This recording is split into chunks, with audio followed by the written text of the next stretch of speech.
The Desideri Building had 32 floors, and I knew all of them by sound. The 11th hummed at a different pitch than the rest, because the HVAC unit on that side had a loose coupling that facilities had been scheduled to fix since February and hadn't.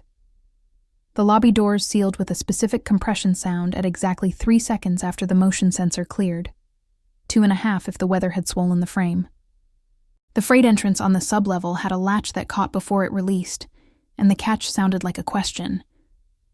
I was 25 years old, and I had been the front desk receptionist at the Desideri Group for 14 months, and I knew that building the way you knew a place you had decided to take seriously regardless of whether it took you seriously back. My name was Julia Marin. I was from São Paulo. I had come to the United States at 18 on a student visa, converted to a work visa at 22, and had been renewing it in 2-year cycles, with the specific focused attention of someone for whom a bureaucratic lapse was not an inconvenience, but a catastrophe. My visa was tied to my employment. My employment was the Desideri Group. If the employment ended, I had 60 days before the status expired, and the life I had built here began to disassemble itself in the orderly, indifferent way that systems disassembled things that no longer had the right paperwork. I did not think about this every day. I thought about it the way you thought about the building's HVAC, not constantly, but always with a layer of awareness running underneath everything else. A background process you had learned not to interrupt because it was doing necessary work. My mother had called on Tuesday. She called every Sunday and sometimes midweek when the time difference felt less significant than whatever she needed to say. This Tuesday she had called at 7 a.m. her time, which was 4 a.m. mine, and she had used the voice she reserved for things she had been deciding whether to tell me. The voice of a woman managing the gap between protecting her daughter and respecting her enough to tell her the truth. The stroke had been small. That was what she said first. Small, with the specific emphasis of a word being used to carry more weight than it wanted to. The doctors were optimistic. She was home. She was resting.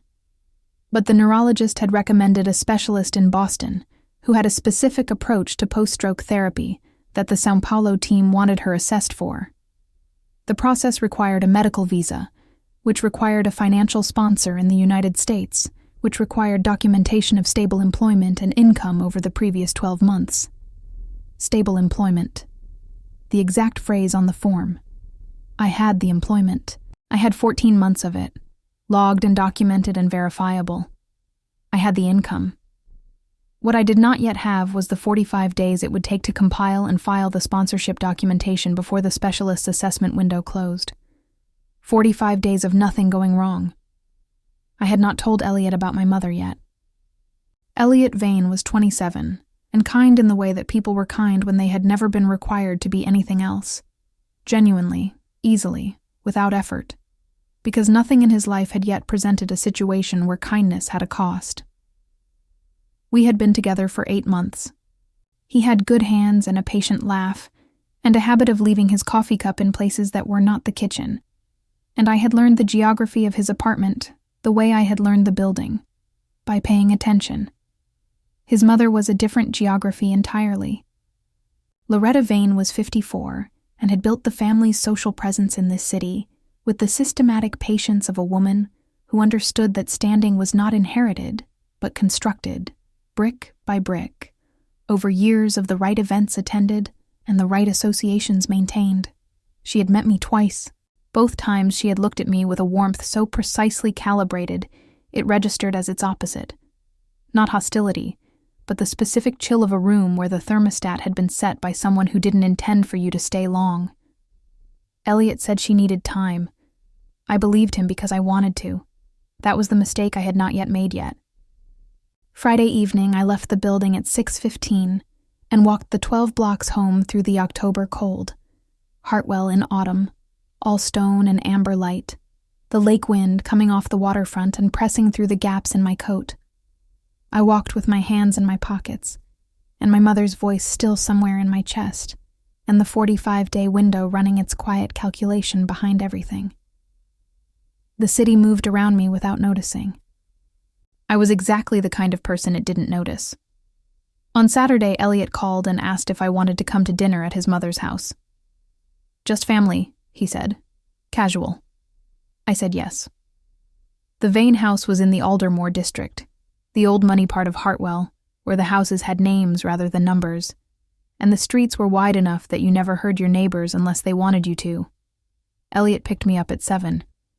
He was wearing the navy jacket he reserved for his mother's dinners, and he had his easy smile and his patient laugh, and he reached across the center console and took my hand when we turned onto the Aldermore Road, which was the gesture of a man who did not know he was doing it. That was the thing about Elliot. His kindness was reflexive, unguarded, given without calculation. It was also the thing that made it unreliable in the specific way that uncalculated things were unreliable. You could not count on someone doing deliberately what they had only ever done by habit. "She's been looking forward to this," he said. I looked at the passing houses. "You've told me that twice this week." "Because it's true." He glanced at me. "She's been making the lamb. She only makes the lamb when she's making an effort." I thought about the 2 times I had met Loretta Vane, the precisely calibrated warmth, the way she asked questions about my background with the attentiveness of a woman collecting information rather than making conversation. The specific moment, at the second meeting, when she had touched my forearm to redirect my attention toward something across the room, and I had felt, beneath the social gesture, the faintest quality of a woman handling something she hadn't decided about yet. I said nothing about any of this. I folded my hands in my lap and watched the amber streetlights pass and told myself that 45 days was enough time and that nothing tonight needed to be harder than it already was. The house was lit from inside, warm yellow light through tall windows, the specific golden quality of a home that had been arranged to receive guests and knew it. Elliot parked behind a silver car I didn't recognize. 2 other vehicles in the drive. Not just family, then. He did not mention that when he asked me to come. The entry hall had the scale of a room built to impress before the impressive room. Black and white tile, a staircase with a curved banister, a console table with a vase of white flowers that had been chosen to look uncontrived and had required considerable effort to achieve it. Claudia, the housekeeper, took my coat. Loretta appeared from the hallway to the sitting room with both hands extended, the warm gesture of a hostess who had been watching the door. "Julia?" She took my hands briefly. Her palms were cool. Finally. The word doing its quiet work. Finally, as though there had been a delay, as though something overdue had arrived. In the sitting room, 4 people. Elliot's older sister Margot and her husband Drew, who I had met once at a restaurant in the spring, and who had the comfortable, incurious quality of people for whom their own social world was sufficient. A couple I had not met, the Harlows, Loretta introduced them. Close family friends for 30 years. The kind of guests who functioned as an audience and knew it. And, seated near the fireplace with a glass of wine, and the careful posture of a man at someone else's dinner, a person who was not introduced to me at all. I caught his eyes once. He looked at me with the focused attention of someone who had already noted my arrival from across the room and was not performing the noting. Then he looked back at whatever Elliot's brother-in-law was saying. I did not know who he was yet. Dinner was at 7:30. Loretta had made the lamb. She served it herself, a statement of domesticity that was also, in this context, a statement of authority, the hostess in complete command of her table. The conversation moved through its approved channels: the Harlows' recent travel, Margot's renovation, a zoning dispute in Aldermore that several people at the table had opinions about. I answered when I was spoken to, and listened when I wasn't, and ate the lamb, which was genuinely good, and noted the seating arrangement. Loretta had placed me at the far end of the table from Elliot, between Drew and Mrs. Harlow, neither of whom had any particular reason to direct conversation toward me. Elliot was at Loretta's right, the position of a child who was also a guest of honor, kept close, kept warm. The man from the sitting room was at Loretta's left, still not introduced to me by name. He ate with the economy of someone for whom social dinners were a function, rather than a pleasure, and he said very little, and when he did speak, it was briefly and to the point, and people listened to it with the specific quality of attention that power generated in rooms without announcing itself. I watched this from the far end of the table and noted it the way I noted the building's sounds, without reaction, just intake. At the second course, Loretta asked about my mother. Not warmly, not with the social gesture of a woman inquiring after family, with the deliberate placement of someone introducing a topic she had selected in advance. Elliot mentioned she had some health difficulties recently, she said. In Brazil. The pause after Brazil was half a beat too long. How is she managing? She's recovering well, I said. Thank you for asking. It must be difficult, Loretta said, being so far. It is, I said. Have you thought about going back? She said it lightly, conversationally, the tone of a woman asking about a vacation plan. To be closer to her, I mean, during the recovery. The table had the specific quality of a room in which several people had simultaneously decided to be interested in their plates. My work is here, I said, evenly. Of course, she said. Of course it is. She smiled, set down her fork. Though I imagine it must be strange, building a life so far from home. From where you actually come from. Elliot reached for his wine glass. He did not say anything. I set my fork down, not with force. The way you set something down when you need your hands free to think clearly. I placed it parallel to my knife, which was the correct position, which was the kind of detail I attended to automatically in rooms that were watching me for the wrong thing. I come from São Paulo, I said. I've lived in Hartwell for 7 years. I think of both as home. Loretta's smile held. That's a lovely way to think about it. She picked up her own fork. I only mean, your family is there, your roots. There's something to be said for knowing where you belong. Where you belong. Margot made a sound, a small social sound, the kind that functioned as a bridge when a conversation needed redirecting. Drew filled his glass. Mrs. Harlow took a precise sip of water. Mr. Harlow looked at the centerpiece with the studied attention of a man who had decided the floral arrangement required examination. Elliot said, "The lamb is incredible, Mum." I looked at him. The profile of his face, turned toward his mother, the easy smile, deployed like a tool, the specific quality of a man who had decided that the moment did not require him and was going to be right about that until he was wrong. The man at Loretta's left looked at me once, brief, direct. Not sympathy, assessment. The look of a man noting a thing precisely. The dinner continued.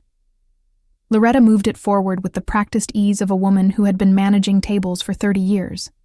Topic to topic, guest to guest, the room remaining warm and social and entirely under her direction. I answered when addressed. I did not reach for the wine. I needed everything I had. The third course arrived. Dessert, a tart, arranged on individual plates, the kind of thing that required advanced preparation and communicated it. Claudia set them down in the sequence Loretta had arranged, which placed mine last. Julia. Loretta's voice had changed register. Still warm. But the warmth had a different texture now. The warmth of a woman who had decided the social portion of the evening was complete and was moving to what she had actually gathered people for. I want to ask you something directly. The table stilled. Of course, I said. Elliot is very fond of you. She folded her hands on the table. I can see that, and I don't doubt you're a lovely person. She paused. The pause had architecture. But I think you understand that what Elliot's future requires, the family he builds, the life he establishes here, it requires a certain stability, a certain rootedness. Her eyes held mine with the full, direct attention she had been withholding all evening. You're on a work visa. You've told him that yourself. That's a precarious foundation for what he needs. Elliot set down his glass. Mum. His voice had the specific weight of a man deciding for the first time in the evening that the moment required him. Julia's been here 7 years. I know how long she's been here, Loretta said. Not sharply, not with heat, with the patient, pleasant correction of a woman redirecting a child who has spoken out of turn at an adult table. She did not look at Elliot when she said it. She kept her eyes on me, which was the more precise statement, that his interruption had not altered the direction of anything, that the conversation had not paused, that he had not changed what was happening, only illustrated its dimensions. Elliot closed his mouth. Mrs. Harlow looked at her tart. Drew refilled his glass, though it didn't need it.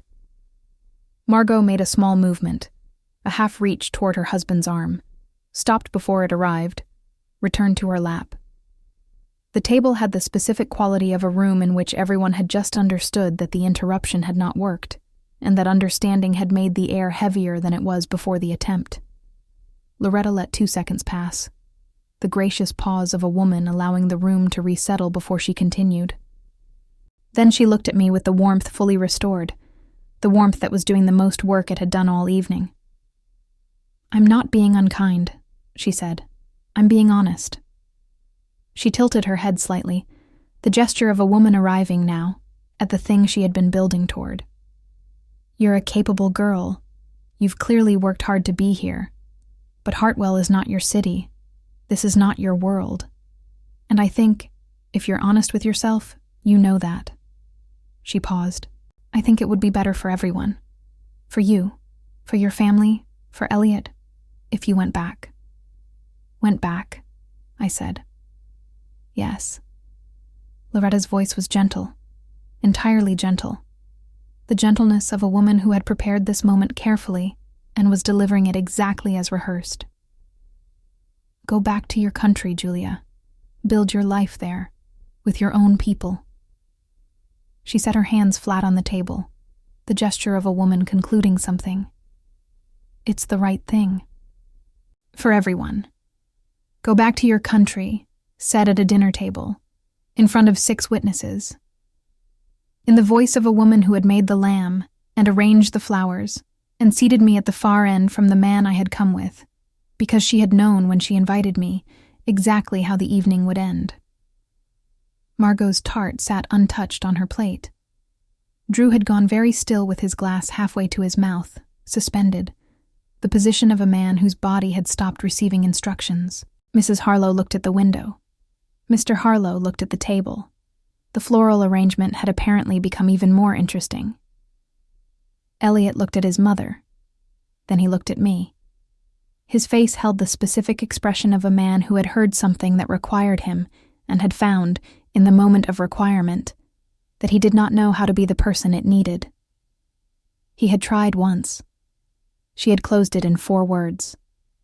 And what remained in his face now was not cruelty, not agreement, but something worse than either. The blank, suspended helplessness of someone who had fired his 1 round and watched it fail and had nothing left to reach for. He said nothing. That was the fact, clean and complete. He said nothing. I looked at him for 3 seconds. Then I stood. The chair moved back cleanly. I set my napkin beside the untouched tart. I looked at Loretta once. Not with anger, not with tears, with the direct and level gaze of a woman filing something permanently. "Thank you for dinner," I said. I walked to the entry hall. Claudia appeared with my coat before I reached the console table.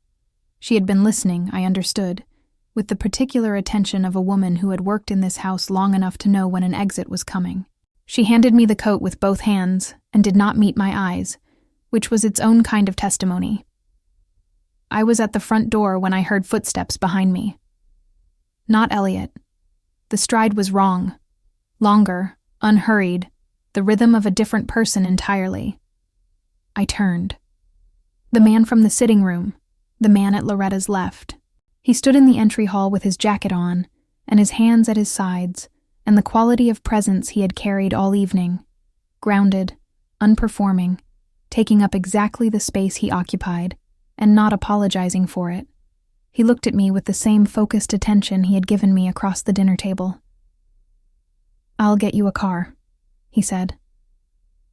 Not can I, not would you like. A statement of intent, offered without pressure, the decision entirely mine. I looked at him for a moment. "All right," I said. The car arrived in 4 minutes.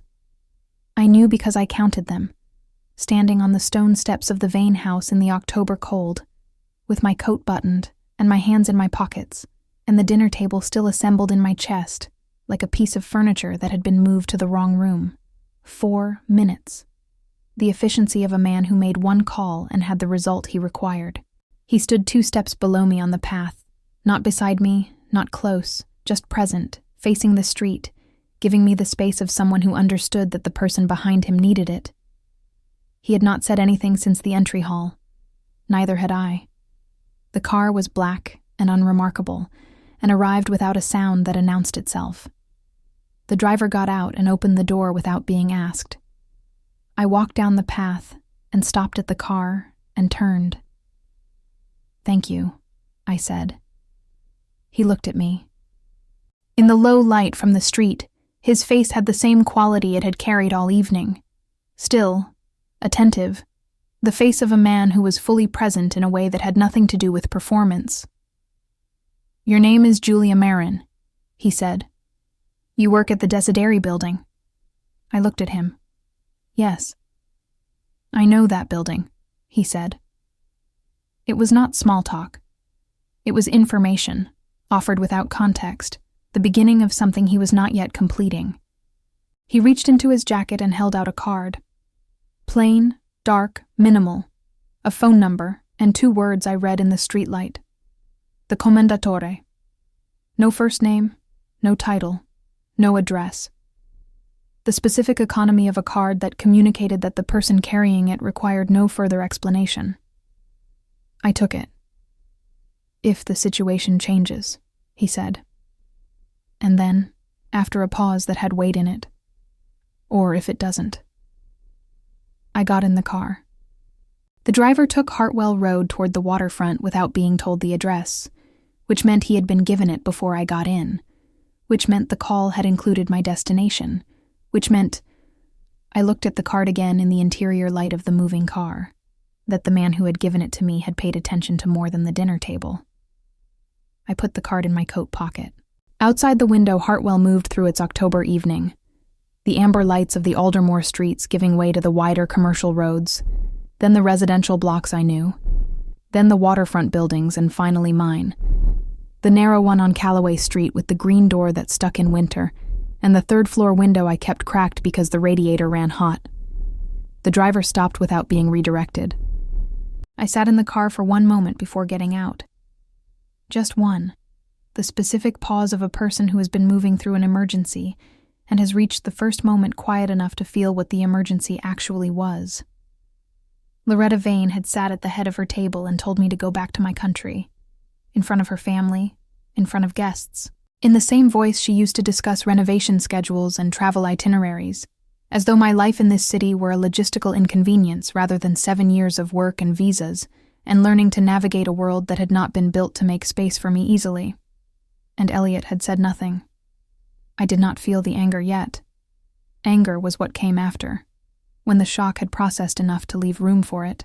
What I felt now was clearer and colder than anger, the specific quality of a truth that had been present for some time and had chosen tonight to become undeniable. I went upstairs. My apartment was the way I had left it that morning. Clean, organized, everything in its place with the particular order of someone who had learned that controlled environments were the one category of stability entirely within her own management. I put my coat on the hook, made tea I did not drink, sat at the kitchen table. My phone showed 2 missed calls from Elliot. No voicemail. I set it face down on the table. Then I took out the card and set it beside the phone and looked at both of them in the kitchen light. The missed calls from the man who had said nothing, and the card from the man who had gotten me a car in 4 minutes and known my building and my name and my address without being told. I thought about what he had said. I know that building, the Desideri Building. 32 floors, the HVAC unit on 11 with the loose coupling, the lobby doors that sealed at 3 seconds, the freight latch that caught before it released. Desideri. I opened my laptop and typed the name. The results were not like the results for other names I had searched in moments like this. Not social profiles, not profiles at all. Corporate registrations, property holdings, a footnote in a federal infrastructure report, a single photograph from an industry summit 3 years ago in which a man stood at the back of a room full of people and was not looking at the camera and was still, somehow, the person your eye found first. The same face, the entry hall, the card. I looked at the card again. The Commendatore. He was the Desideri Building. He was the reason I had a job, a visa basis, a stable employment record that was currently the only thing standing between my mother and a specialist's assessment in Boston. He had gotten me a car. He had said, if the situation changes. I put the card in the inside pocket of my coat, where it would not fall out. Then I opened a new document on my laptop and began to write down everything that had happened at that table tonight. The seating arrangement, the sequence of conversation, the exact words, the exact pause after Brazil, the faces of the people who had heard and said nothing. I documented it the way I logged everything at the front desk. Time, sequence, detail, nothing omitted. I did not know yet what I was going to do with it. But I had learned, in 7 years of building a life on careful ground, that the window for accurate documentation was small, and that you took it when it was there. I wrote until midnight. Then I closed the laptop and went to bed and lay in the dark and thought about a woman who had arranged flowers and made lamb and seated me at the far end of her table because she had known, before I walked in, exactly what the evening was for. And I thought about a card in my coat pocket and a man who had not said anything unnecessary and had said the one necessary thing. If the situation changes. It had already changed. Sunday passed without a call from Elliot. I know because I worked a half shift at the front desk. The building ran skeleton staff on weekends, 2 security personnel, and whoever had drawn the reception rotation. And I had drawn it 3 Sundays running because the colleague who normally covered had a new baby, and I had told him to take the time.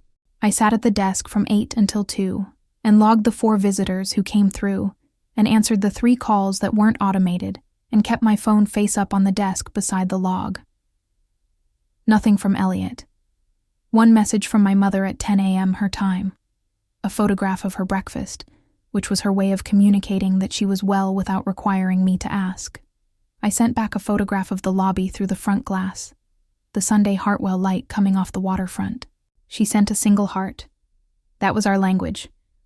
I did not tell her about the dinner. At 2, I locked the front desk, handed over to security, and walked home through the kind of October afternoon that couldn't decide between autumn and winter. Gray sky, intermittent cold, the waterfront trees holding their last color with the exhausted grip of something that knew the effort was almost over. I thought about Loretta's table the entire walk. Not the words, the architecture, the seating plan, the late introduction of additional guests, the sequencing of topics that had moved from social to personal to directive, with the precision of a woman who had rehearsed the evening's structure. She had not lost her temper. She had not been provoked. She had executed a prepared position in front of selected witnesses, which meant she had considered the witnesses' presence an advantage rather than a constraint. Why witnesses? A private conversation had more flexibility. A private conversation could be denied, softened, reframed. A dinner table full of people who heard the same words created a social record. Not a legal one, but a real one. The kind that circulated through the specific closed network of Aldermore families and their 30-year friendships and their careful management of who belonged where. She wanted people to know she had said it. She wanted it known that she had looked at her son's girlfriend and told her to go back to her country, and that the table had been present, and the table had not objected. That was the statement. Not just to me, to Elliot, to everyone who would hear it secondhand from the Harlows over the following week. Loretta said what needed to be said. Loretta drew the line.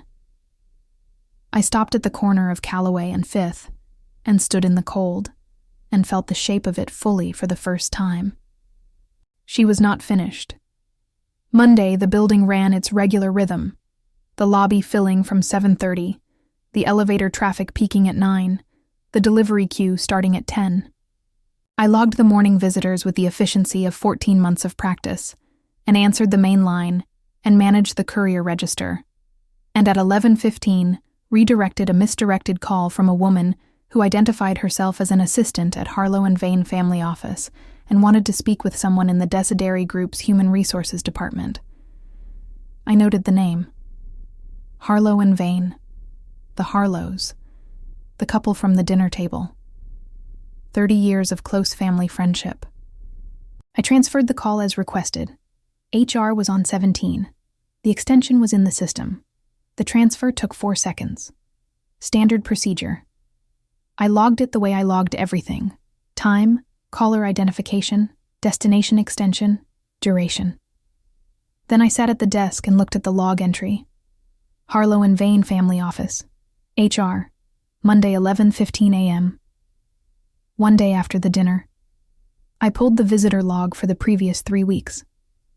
Routine access. Reception maintained the full log for security and scheduling purposes, and I had red-level credentials for the entire record.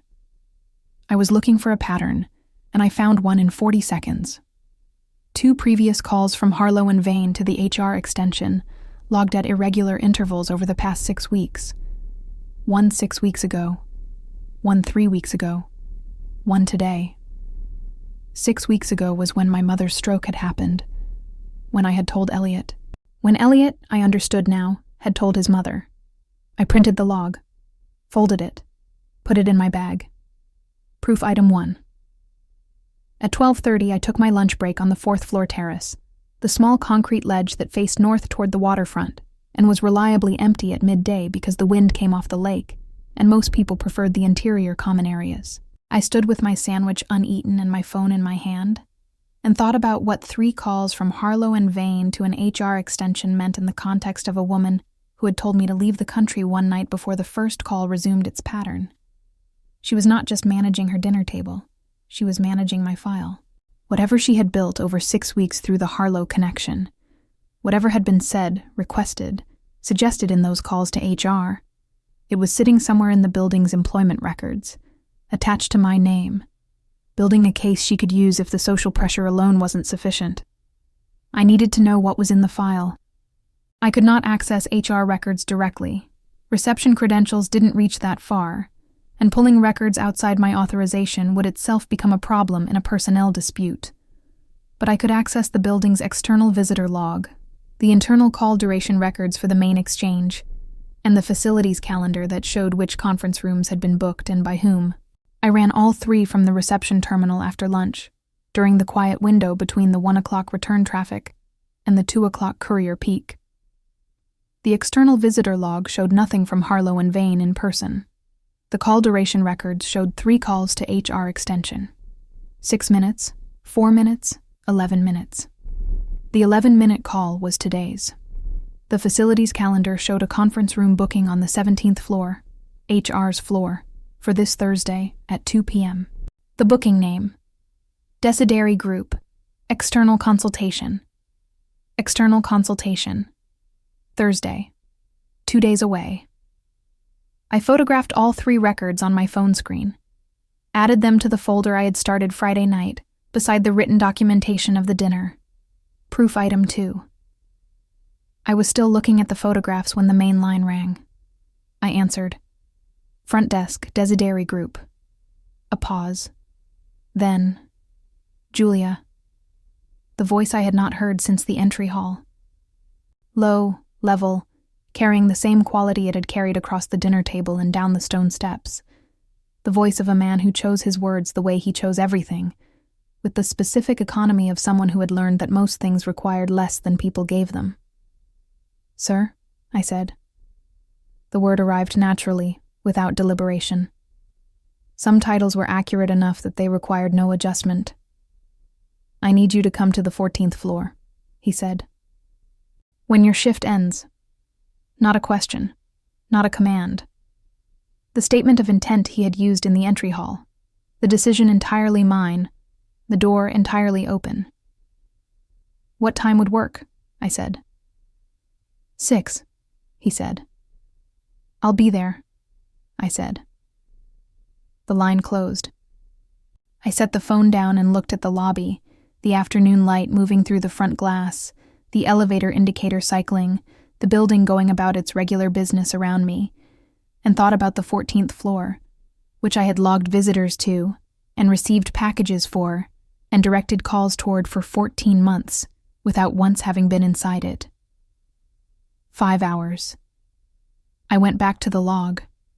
The 14th floor was not on the building directory. I had known this for 14 months without finding it remarkable. Buildings had operational floors, mechanical floors, floors that served functions that didn't require public labeling. But standing at the elevator bank at 6:02 with the lobby staff gone and the building settling into its evening quiet, I noticed it the way you noticed things when they suddenly became relevant. The directory jumped from 13 to 15, as though 14 did not exist. The elevator took me there without requiring a floor selection. The button was already lit when I stepped in, which meant someone had called it from above. The doors opened onto a corridor that was different from every other floor I had been on. Quieter, darker in the way that deliberate lighting was darker than absent lighting. The hum of the building present but managed, like weather kept just outside a window. A single door at the end. Dark wood, no nameplate, a keypad that was not engaged. The door was open. He was at the desk when I came in, not behind it, beside it, standing with a document in his hand and his jacket off, which was the first time I had seen him without the full formality of the dinner or the entry hall. The office was large and spare, 2 windows facing the waterfront, a conference table along the left wall, files arranged with the specific order of a person who used their space as a working instrument rather than a display. No decoration that wasn't functional. The same quality as the man. Present, considered, nothing performed. He set the document down when I came in. "Sit," he said. I sat at the conference table. He came and sat across from me, not at the desk's remove, but at the table, the same surface, the position of a conversation rather than a meeting. He looked at me with the focused attention I had catalogued across an entire evening. "Tell me what you know," he said. "From the beginning. Everything you documented." I told him. The seating arrangement, the sequence, the exact words, "Go back to your country," and the pause before Brazil, and the 11-minute call to HR this morning, and the conference room booking on Thursday at 2 p.m. I told him about the call log pattern starting 6 weeks ago, the week my mother's stroke happened. I put my phone on the table and showed him the photographs of the 3 records. He looked at each photograph the way he had looked at the documents I described. Fully, actually, without performing the looking. "The Thursday booking," he said.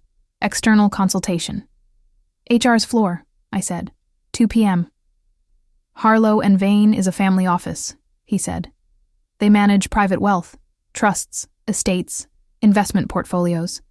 They have no legitimate consulting relationship with this building's HR function." He set my phone flat on the table, which means the consultation is not professional, it's personal. Someone in HR is receiving Loretta Vane's representative as a personal contact rather than a business one. "She has 30 years of social connections in this city," I said. "The Harlows were at the dinner." "I know the Harlows," he said. It was not a social statement. It was the acknowledgement of a man who knew everyone in a specific category and had opinions about all of them. "Gerald Harlow plays golf with 3 members of this building's senior staff." He looked at the window. "He has been cultivating those relationships for 7 years. 7 years, the length of time I had lived in Hartwell. "She planned ahead," I said. "She plans everything ahead," he said. "The dinner was not impulsive. You understood that already." "I documented it the same night," I said. "The sequence, the guests, the exact words. time stamped on my laptop. He looked at me directly. The calibrating expression, the one I had first seen across the dinner table and had spent the weekend learning the grammar of. That document, can you print it? Tonight, I said. I need it tomorrow morning. He paused. I also need the phone records, the call log you pulled from reception. Official format, not a photograph. I have red-level access to the main exchange records, I said. I can generate an official export from the reception terminal. It will carry the building's system timestamp. Something shifted in his expression. Not surprise, not quite. The recalibration of a man who had expected to need to ask for more and was finding the work already done. You understand what you're building, he said. I understand that 3 calls from a family office to an HR extension over 6 weeks, starting the week I disclosed a family medical situation to my partner, is a pattern that requires documentation before it becomes something I can't document from inside the building. I looked at the table. If whatever is in that file reaches a decision point before Thursday's meeting, I lose the ability to access any of it. The Thursday meeting, he said. I'm going to know what it contains before it happens. I looked at him. How? He looked at the window for a moment. Active inquiry files run under restricted access protocol until a finding is issued, he said. The reviewing officer controls the file. That applies to me as well. I can't pull it directly. He paused. There is an owner review provision, Section 14. It requires a signed log entry, formal authorization, and everything I access becomes part of the permanent inquiry record. He said it without frustration, the flat recitation of a man who had already mapped the constraint and its available paths. That's the procedural route. It's slower, and it announces the review before I'm ready to announce it. He looked back at me. The faster path is the call. Because I own the building, he said. And because the person in HR who took those calls is going to receive a different call tomorrow morning. He paused. Not a threat. A reminder that employment relationships in this organization require disclosure of external communications that could constitute a conflict of interest. He looked at me steadily. They will provide the content of those calls voluntarily. And if they don't, they will, he said. People generally do the right thing when the alternative is clearly documented. I sat for a moment with the waterfront visible through his windows, the lake dark now, the harbor lights beginning, the October evening settling over Hartwell with its particular cold weight. My visa, I said. It's tied to my employment here. I know, he said. If what's in that file? Julia. He said my name once, quietly, with the same weight he gave everything. Not soft, not reassuring, but precise. The weight of a man who did not say things he did not mean. Look at me. I looked at him. Your employment is not in question, he said. It will not be in question. Whatever was said in those calls, whatever was requested or suggested or implied, it has not reached a decision, and it will not reach one. He held my gaze without moving. You have my word on that. The office held its quiet. The building hummed beneath us. I had spent 7 years learning to assess the reliability of the things people said to me in this country. Not cynically, but carefully, the way you assessed everything when the cost of a misreading was not disappointment but displacement. I had learned to distinguish between the warmth of people who meant well and the steadiness of people who meant what they said. He was the second kind. All right, I said. He stood. The document from Friday night, he said, and the official call log export. Tomorrow morning before your shift, bring them here. The building directory doesn't list this floor, I said. Use the elevator, he said. It will bring you here. I picked up my phone from the table. He walked me to the door, not performing the courtesy, just present, covering the distance beside me in the easy way of someone for whom accompaniment was a natural rather than a gesture. At the door I stopped. The dinner, I said. You were there. Yes, he said. You knew who I was before she said it. A pause, shorter than his usual pauses, which meant it was covering more. I had seen your work, he said. 14 months of it. From here. He looked at the door rather than at me, which was the first time in 2 days he had not held eye contact directly. And I understood that the redirection was its own kind of information. I recognized the name on the invitation list. He had known I would be at that table. He had gone anyway. I looked at his profile for one moment, and did not ask the question that the moment contained, because the answer was sitting plainly in the room already, and some things were more clearly communicated by not being said. Tomorrow morning, I said. Tomorrow morning, he confirmed. I took the elevator down through the silent building and walked out into the Hartwell night, and the cold came off the lake and pressed through my coat, and I walked home with my phone in my hand, and the call log photographs in my folder, and the exact words of a man who had said your employment is not in question with the specific gravity of someone who did not spend gravity carelessly. I believed him. That was the thing I was still deciding what to do with. I printed the Friday document at 11 p.m., 6 pages, single-spaced, time-stamped by the laptop system clock at 11:47 p.m. on Saturday, the night of the dinner. I had written it the way I logged everything at the front desk. Sequence first, then detail, then exact language. The seating arrangement, the topic progression, the pause after Brazil. The words themselves, verbatim, in quotation marks with a note that they were reproduced from memory within 3 hours of occurrence. I generated the official call log export from the reception terminal the next morning at 7:15, 45 minutes before the building's regular staff arrived.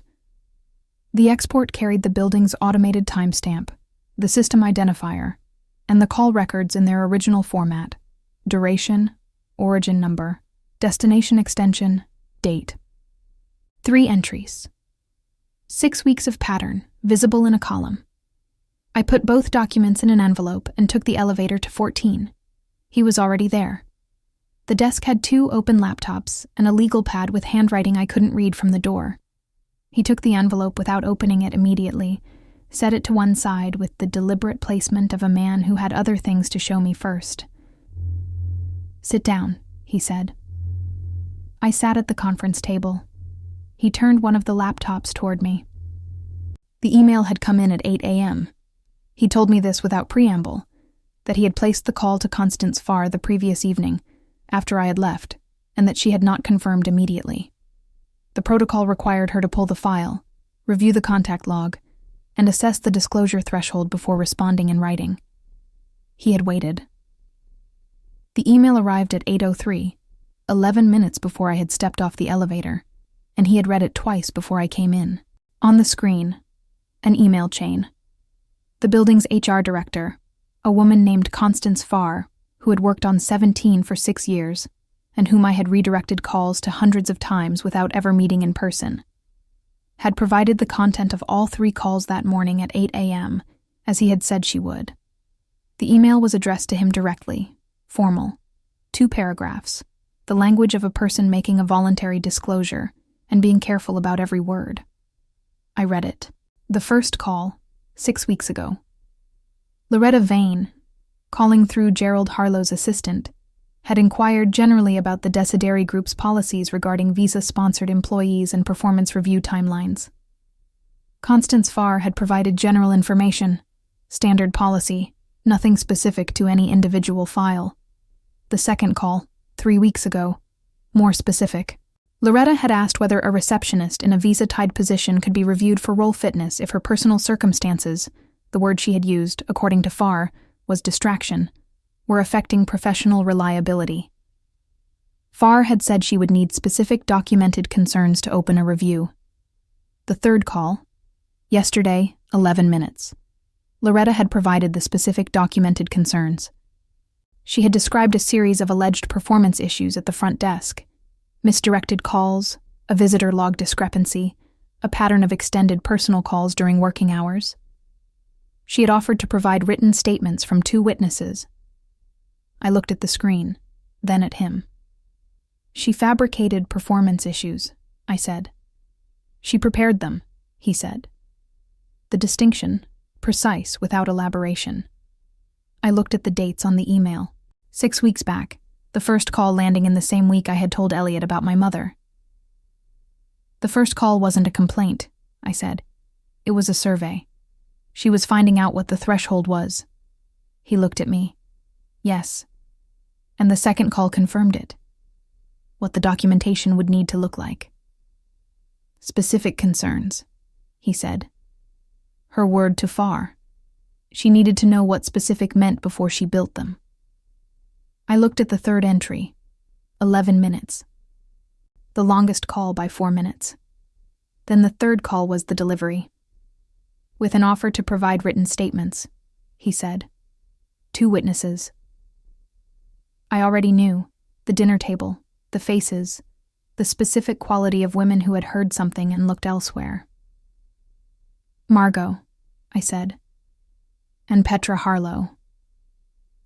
Yes. I sat with that for a moment. Not the confirmation. I had already arrived at it. The shape of it. The 6 weeks of quiet construction that had preceded one dinner table sentence, the mechanism already loaded before she had said a word out loud. The Thursday meeting was to receive the statements in person, he said. Harlow and Vane representative, Far, the building's conference room. He looked at the laptop. It would have looked procedurally clean. He closed the laptop. The Thursday meeting will not occur. I spoke to Constance Farr this morning. The inquiry is closed. No review will be opened. He paused. Farr also flagged the original calls in the HR system as an undisclosed external contact, which means there is now an official record that the inquiry was initiated through a personal social channel, rather than a documented professional concern. Proof item 3. She'll know the meeting was cancelled, I said. Yes, he said. By this afternoon. And she'll know why. Yes. I looked at the waterfront through his windows, the morning lake, the gray October light, the harbor moving with its regular commercial traffic. She won't stop, I said.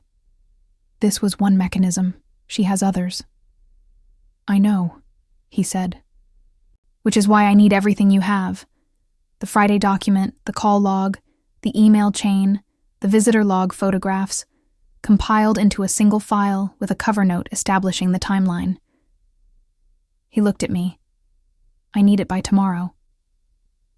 I can have it today, I said. He looked at me with the expression that had arrived twice now. The recalibration, the slight adjustment of a man finding the work already further forward than he had positioned himself for. Today, he said. I built the front desk log system when I started here, I said. I know how to compile a documentation file. I looked at the table. I've been doing it since Friday night. He was quiet for a moment. Outside, the waterfront went about its morning. Your mother, he said, the specialist in Boston. I looked up. The sponsorship documentation, he said. The 45-day window. He held my gaze steadily.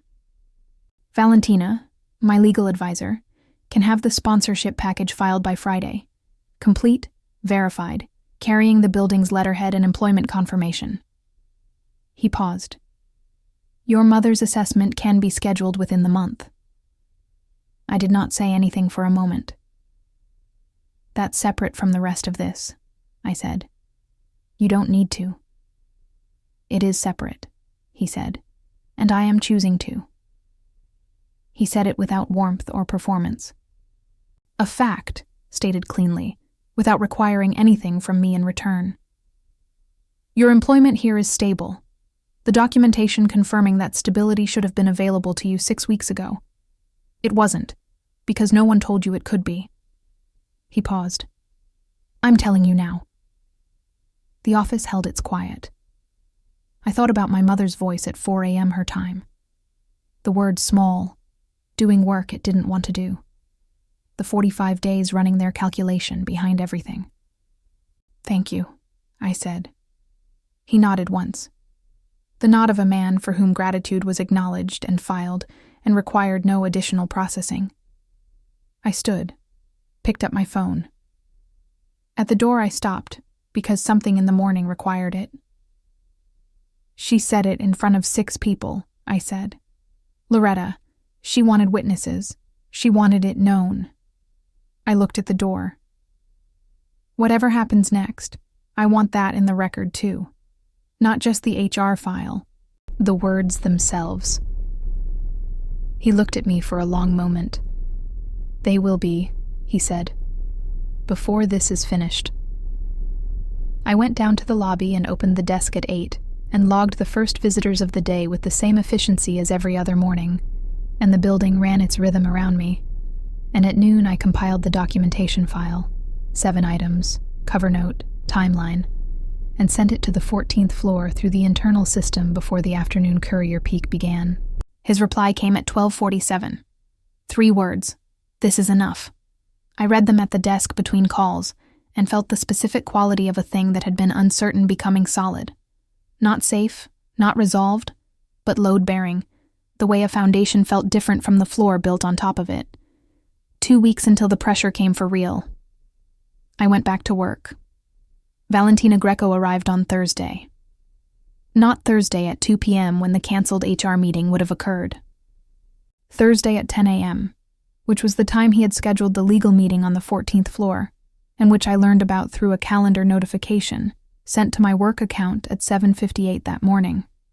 A meeting request, formal, the subject line reading Visa Sponsorship and Employment Documentation Review. My name in the attendee field beside his, and a name I didn't recognize. V. Greco, legal. I forwarded my desk calls to the backup extension at 9:55 and took the elevator to 14. Valentina Greco was 50 and moved through rooms with the brisk precision of a woman who had spent 3 decades making legal processes move faster than they wanted to. She had dark hair cut practically short, a leather portfolio that showed its age in the way that good things showed their age, with character rather than wear, and the specific economy of a person for whom every minute had already been assigned somewhere.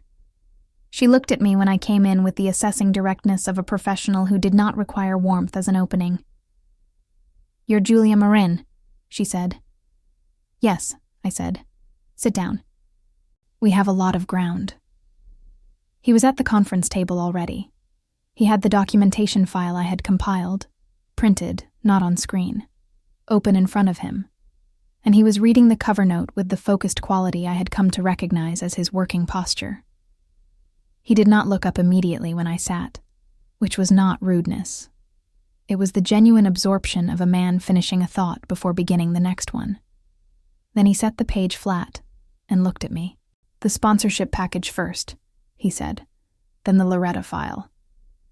Valentina opened her portfolio. "The employment verification letter is drafted," she said to me, setting a document on the table. "It confirms 14 months of continuous employment, your role, compensation, and the building's legal name as sponsor entity. I need 2 corrections from you: the spelling of your mother's full name and the name of the specialist facility in Boston." She slid the document across. "Read it fully before you confirm anything." I read it fully. The language was precise and unambiguous, the kind of document that had been written by someone who knew exactly what a visa officer looked for and had given them no surface to question. My name, my employment history, the building's registered address, the Desideri Group's legal signature block at the bottom with a space for his authorization. I made the 2 corrections in the margins. Slid it back. Valentina noted them without comment. "Filing Friday. The medical visa application can be submitted by your mother's representative in São Paulo simultaneously. I'll send the parallel instruction set to whoever is managing her care." She looked at me. "Is there a family member coordinating?"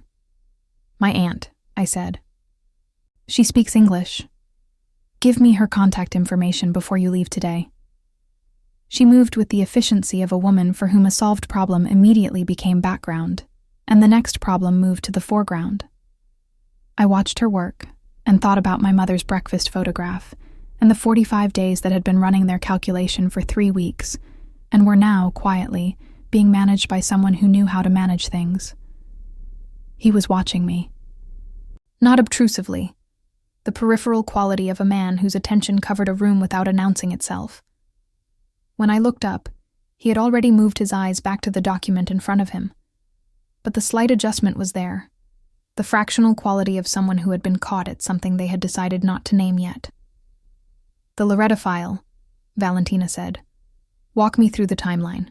Your words, not the document. I've read the document." I walked her through it.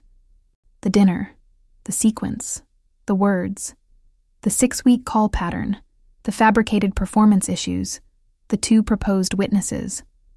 She listened with her pen moving, not transcribing, making notes in a shorthand I couldn't read, the private notation system of a woman who had been recording information in rooms for 30 years. When I finished, she looked at her notes for a moment. "The witnesses," she said. "Margot Vane and Petra Harlow. Were either of them at the dinner table when Loretta made the statement?"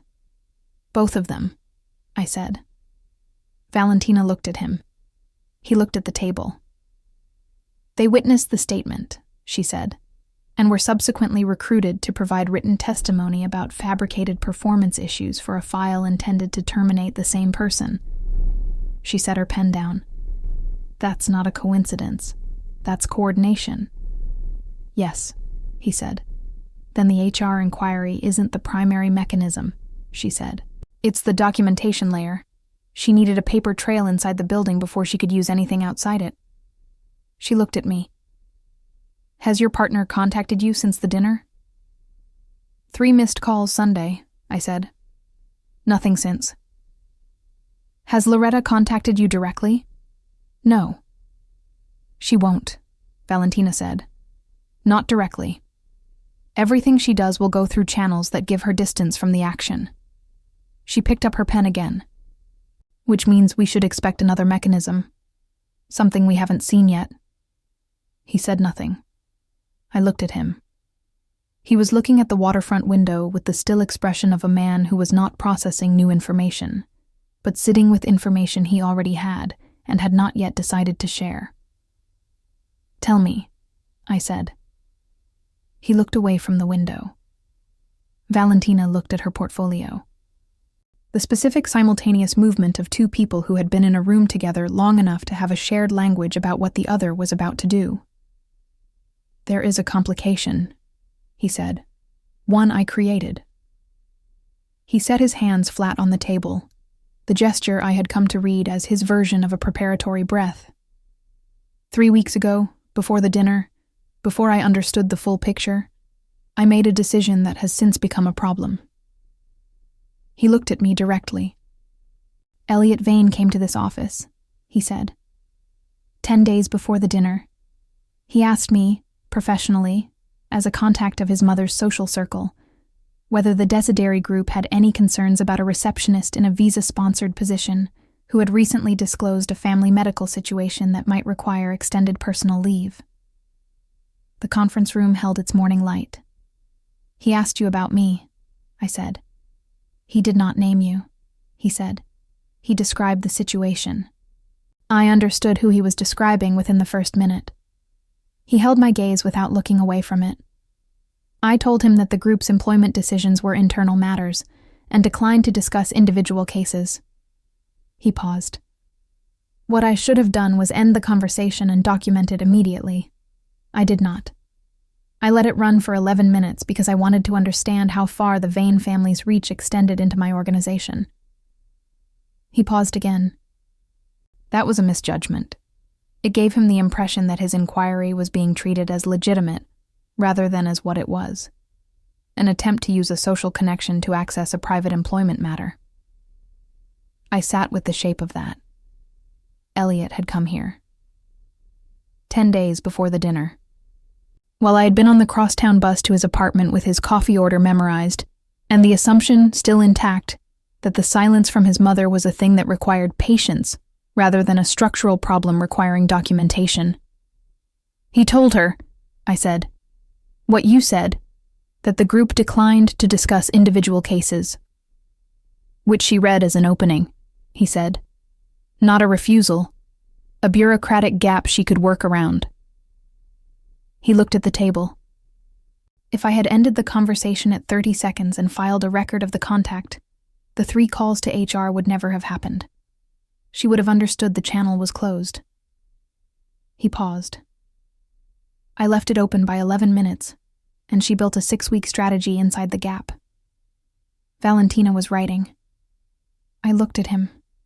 The still face, the controlled posture, the specific quality of a man who had made a costly error and was presenting it accurately without minimizing it. No performance of contrition, no deflection, just the clean accounting of someone who held himself to the same standard of documentation he applied to everything else. Why are you telling me this? I said. Because you deserve to know the full record, he said, and because it changes what Valentina needs to prepare for. He looked at Valentina. Loretta knows I declined to act on the inquiry. She will use that at some point, frame it as evidence that even the building's own authority found the concerns credible enough to consider. She'll argue you hesitated, Valentina said. Not a question. Yes. Which means we need Elliot's visit on record, she said. Documented, time-stamped, with the full content of what was said. She looked at him. Can you reconstruct it accurately?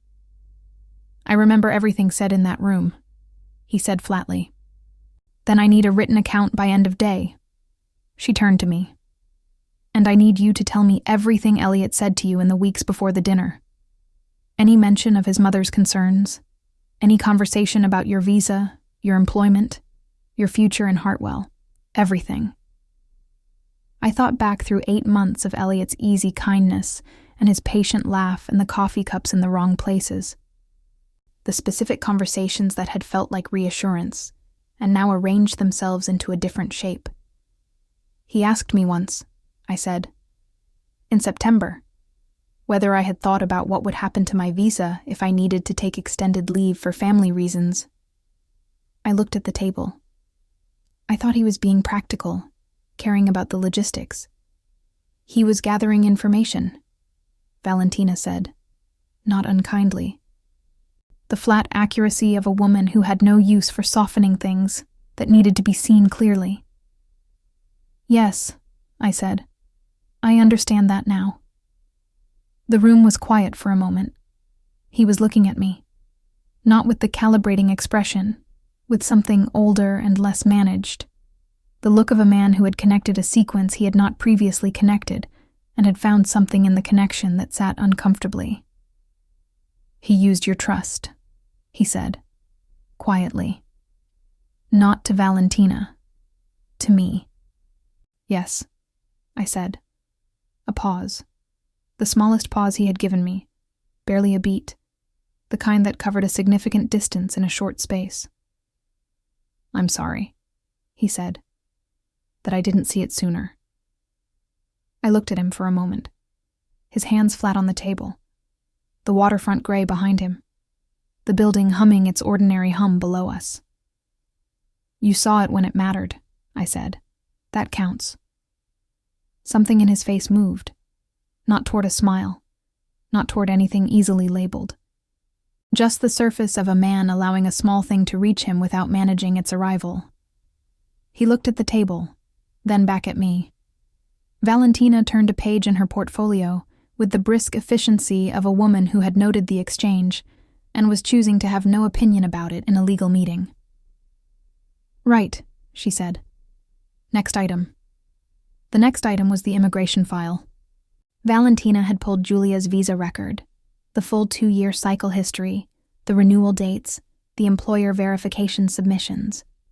She set the pages on the table and walked through them with the speed of a woman reading a document she had already read twice and was now translating for someone else. Your current authorization runs through March, she said. Renewal window opens in January.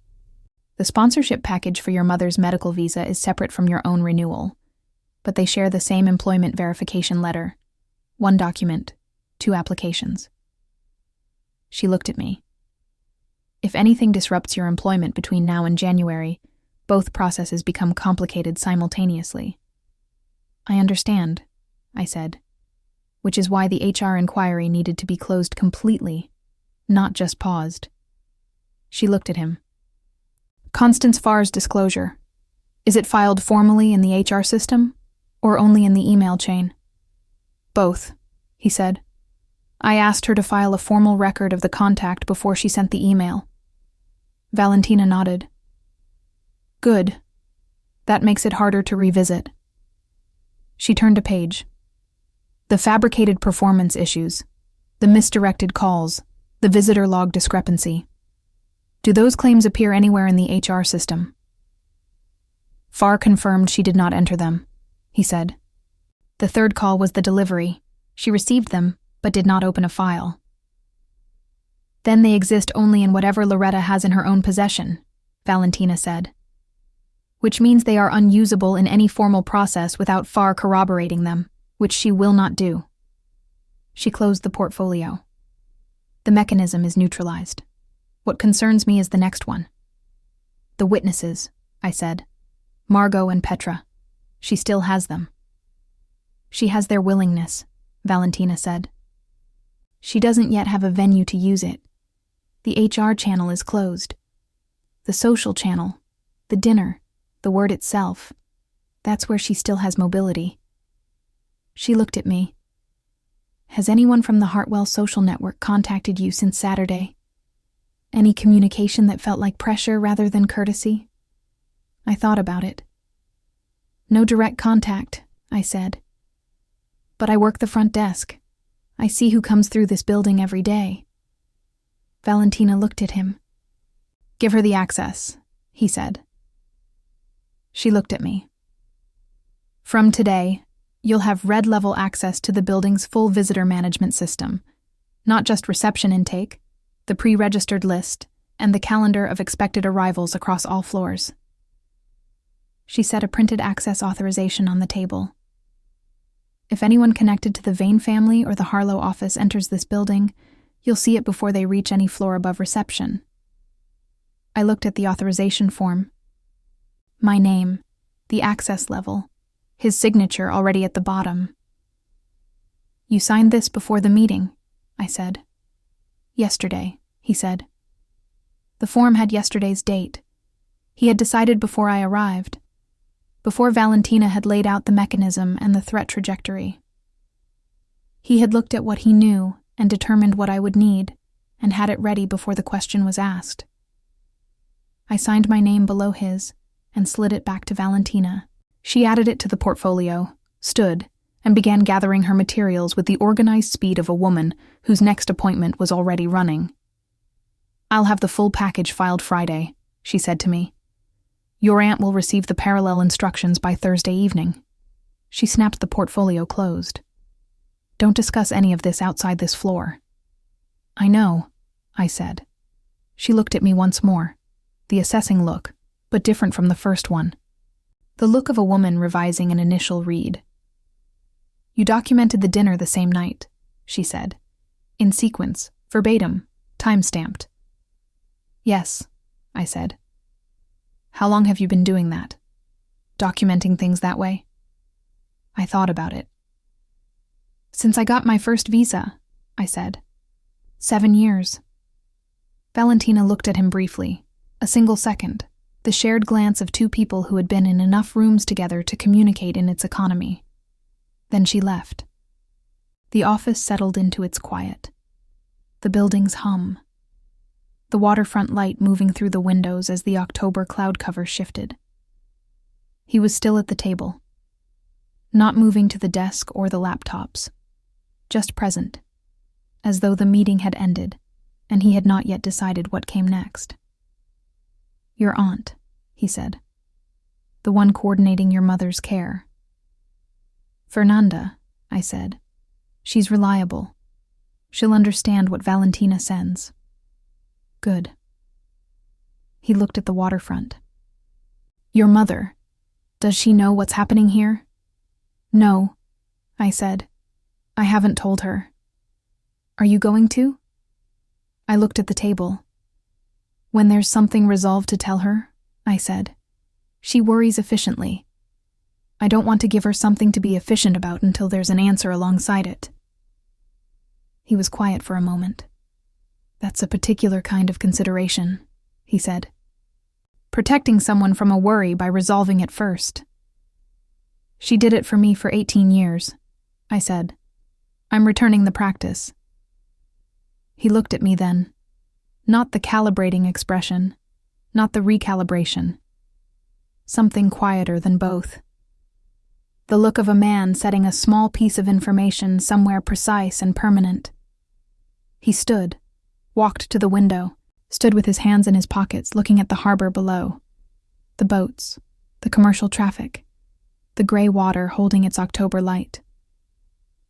"Julia," he said. It was the first time he had used my name without it being a summons or a clarification. "Just the name," said the way you said something you had been thinking about and had decided to say aloud. I waited.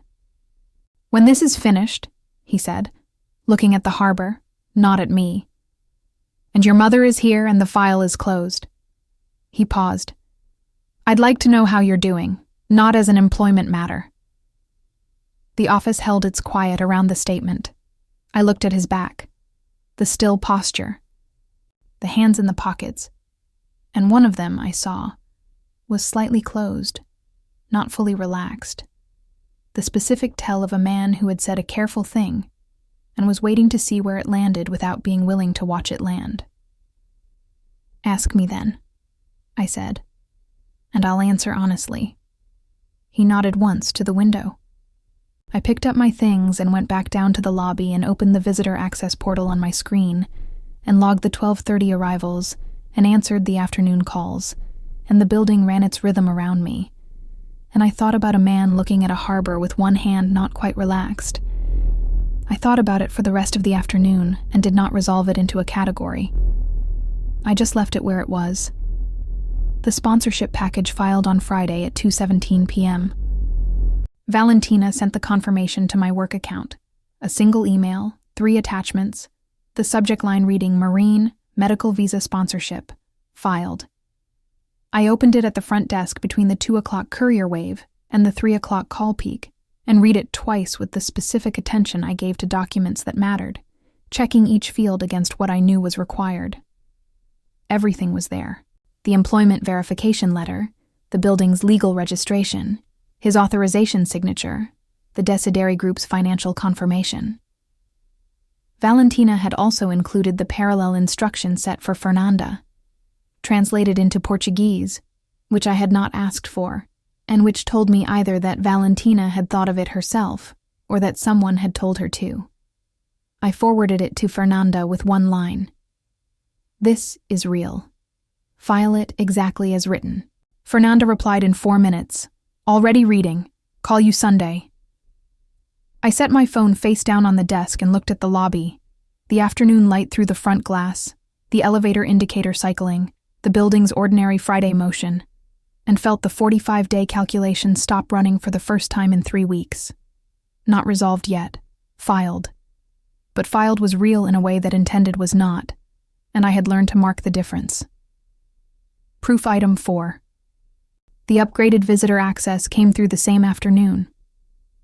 A system notification at 3:45.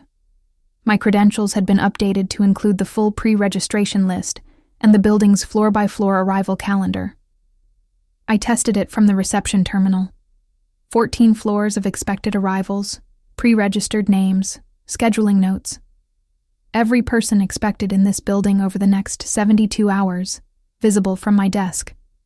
I ran a search for Vane, for Harlow, for the Harlow and Vane family office address. Nothing scheduled, nothing pending. I would check every morning. That was the new routine. First log of the day, before the 8:00 arrivals, the same way I checked the courier register and the maintenance schedule. The building's full incoming picture, available from the front desk of a woman who had been running the building's front desk for 14 months and had been given, until now, a deliberately partial view. I noted the access upgrade in my documentation file.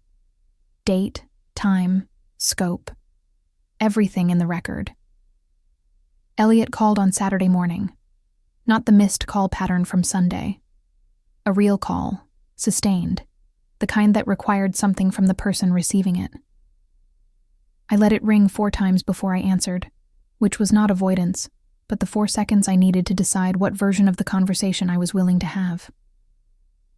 "Julia," he said. "Elliot," I said. A pause that had a week's worth of not calling in it. "I've been trying to figure out what to say," he said. "I know that's not—" "You don't need to figure it out," I said. "I know what happened." A shorter pause. She shouldn't have said it. A beat. She was under pressure that evening. She gets protective when she feels like something is moving too fast. You'd understand that if you knew her better. It wasn't meant the way it was meant exactly the way it arrived, I said. Those aren't words that come out wrong. They're words that come out exactly as intended, in front of exactly the audience she chose, at exactly the moment she'd prepared for. He was quiet. "I should have—" "Yes," I said. "You should have." He was quiet for a moment. The specific quiet of a man who had been rehearsing a conversation in which the other person gave him more room than she was giving him. "I talked to her," he said. "After. I told her it was unacceptable." "How did she respond?" A pause longer than the others. "She said she was only being honest." I looked at my kitchen table. The Saturday morning light, the document folder closed beside the laptop. "I know," I said. "That's the part that concerns me." "Julia." "Elliot." I kept my voice at its working register. "Your mother spent 6 weeks building a file inside my workplace before she said a word at that dinner table. She made 3 calls to my HR department. She recruited your sister and Petra Harlow as witnesses for fabricated performance issues." I paused. That's not someone who was only being honest. That's someone who was being strategic. The silence on his end had a different quality now. The silence of a man receiving information that his own shape of the story had not included. "What calls?" he said. "Ask her," I said. "Ask her about the calls to HR. Ask her what she asked Constance Farr to open." I paused. "And ask yourself why you went to the 14th floor of my building 10 days before the dinner." He didn't answer immediately. "She asked me to," he said finally, quietly. The voice of a man who had just heard himself say something out loud that he had been keeping in a different category. "I know," I said. "I know she did." I ended the call, not with anger, with the specific clarity of a decision that had been approaching for some time and had arrived, now, without requiring any further deliberation. I sat at the kitchen table for 5 minutes. Then I opened the document folder and added a new entry. The call, the time, what was said, Elliot's confirmation that Loretta had directed his building visit. Proof item 5. Loretta's small win came on Monday. I learned about it from the visitor access system at 7:50 a.m. Not an arrival, an absence. The building's tenant directory, which I had read access to as part of the upgraded credentials, showed a change in the listing for the 3rd-floor commercial suite. A small investment advisory firm that had occupied the space for 2 years had terminated its lease effective immediately, forfeiting its deposit. The firm's principal was a woman named Loretta Vane, who had attended the Aldermore Ladies Foundation luncheon 4 times in the past year. A detail I found in the foundation's public attendance records in 11 minutes of searching, because the foundation published its event summaries, and because I had learned in 7 years in this country to look for the connections between social calendars and professional decisions. The Aldermore Ladies Foundation. Loretta Vane, board member for 9 years. Loretta Vane had not renewed her lease because someone in a network Loretta controlled had made a call. Not to HR this time, to a tenant. A social call, between women who attended the same lunches, that had produced a lease termination and a vacant suite on the 3rd floor of the Desideri Building. It was not a direct attack. It was a demonstration. I can reach inside your building. I can move things without touching them. The HR channel closed, but I have other channels and I am patient, and I am not finished.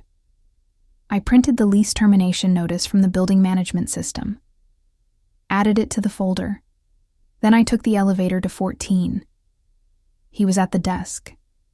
He had the document before I could place it on the table. He had already pulled the same record, already noted the same connection, the foundation attendance list open on one of the laptops. She moved faster than I expected, he said. She had this ready, I said. It was already in motion when the HR channel closed. She switched tracks. He looked at the laptop. The third floor suite. She cost Dorota Seal a deposit to make a point. He said it with the flat tone of a man assessing a move he respected the mechanics of without approving its direction. She's telling me that social pressure reaches further than employment records. Does it? I said. He looked at me. In Hartwell, he said. Her network is real. I won't pretend otherwise. He paused. But networks operate on the assumption that the other party has no comparable reach. He closed the laptop. She has been assuming that since the beginning. I looked at the vacant suite notice on the table between us. She's wrong, I said. Yes, he said. She is. The invitation came on Wednesday at 4:50 p.m. through the building's internal calendar system. A meeting request from the 14th floor, subject line blank, the note field containing one sentence. The Aldermore Ladies Foundation Autumn Fundraiser is Friday evening. I'd like you to attend with me, not a professional request. The calendar system was the professional channel, the same one Valentina used for legal meetings, the same one he used to schedule building operations. He had used it for this deliberately, which meant he wanted it in the record. I accepted the request. He appeared at the front desk at 5:15, coat on, the end-of-day quality of a man who had completed what needed completing and was now dealing with something different in category. The fundraiser, I said. Loretta is on the foundation board. Yes, he said. She'll be there. Yes, he said. Which is why I want documentation of everything that occurs. The event registration, the room record, the attendance list. The foundation photographs every fundraiser for its annual report. Official record, created on scene. He looked at me steadily. If she moves in that room, it moves in front of witnesses and a camera. I understood. He was not taking me to a fundraiser. He was taking me to a controlled environment where Loretta's next move, whatever form it took, would occur in front of a foundation record, rather than a dinner table that she had arranged herself. She'll see it as provocation, I said. She'll see it as what it is, he said. A statement that the social geography of this city is not hers to determine alone. He paused. And she'll respond, which is what we need her to do. I looked at the lobby for a moment. The evening staff arriving, the last of the business hours visitors crossing toward the exit, the building settling toward its night rhythm. What should I wear? I said. Something in the air around him shifted. The fractional quality of a man who had been operating entirely in the strategic register and had been returned, briefly, to the human one. Something that communicates you belong in every room you walk into, he said. He said it without ornament. A fact, presented cleanly. I looked at him for a moment. I'll find something, I said.